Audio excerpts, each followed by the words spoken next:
So that's where I'm at with the accident. And during one of the surgeries, I had an out of body experience that it was pretty wild. I was going up a tunnel. I was floating up, and there was three. I could see like a white light and three shadows at the top, and they were coaxing me to just give in. Just come on, relax, let go. This one's over. This life is over. And I was like, well, wait, I don't want to go yet. And I was kind of arguing with them a little bit, and they were insistent on me coming up. And then I was getting a lot of visitors from high school and college and stuff, and a lot of girls were there that I had like crushes on my whole life and stuff. And it meant a lot to me that they were there. So I was like going up the tunnel, and I'm like, wait, though, have you seen how many hot women are coming to visit me? I can't leave. And they laughed really hard.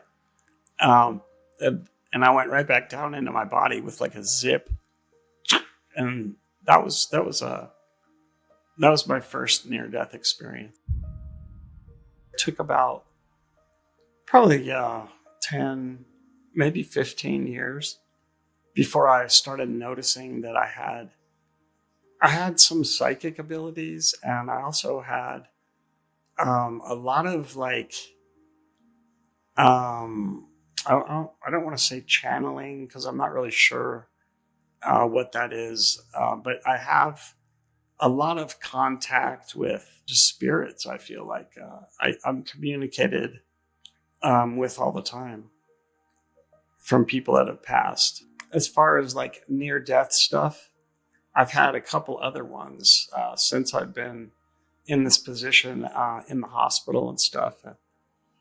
But as far as like leaving my body, just like in my daily life, not much. I mean, there's some dreaming stuff that goes on that's like not really. It feels like it's kind of like a dream, but it's a lot more real. And you know how dreams are usually kind of weird, it's like they're like blurry kind of. I mean, I still have dreams like that, but occasionally I have these super vivid dreams where there's always a message or something happening. And so that happens too. The first one that I was just talking about in the tunnel, no, that I felt so peaceful and comfortable. It was kind of, I like to tell people it's kind of like when I went to Hawaii and got in the 85-degree water.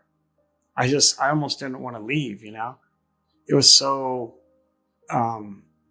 it was way better than the physical world that we live in. There's no pain. There's no temperature problem. It's just comfortable.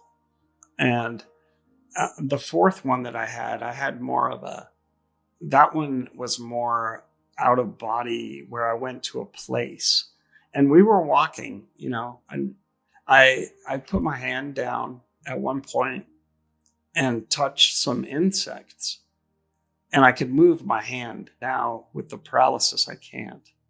So yeah, to answer your question, I have a working body in the experiences. The other one where I'm going up the tunnel, there's the three beings at the top, and I could just see their black silhouette, like shadow kind of thing. But I mean, the same thing with that one. I felt like I knew them, like I was a part of them. Like I knew them better than I know anyone in this reality. And that kind of blew my mind a little bit. I'm never scared. And the other ones, when they're working on me, trying to revive me, and I see the white plasma stuff, I am okay with it. And I can hear them, like counting down. The blood pressure's going lower. We're about ready to lose them. And I'm just like, laying there going, it's okay. I feel fine. It's very inviting. It's welcoming. It feels like you're home, but I always come back to the body.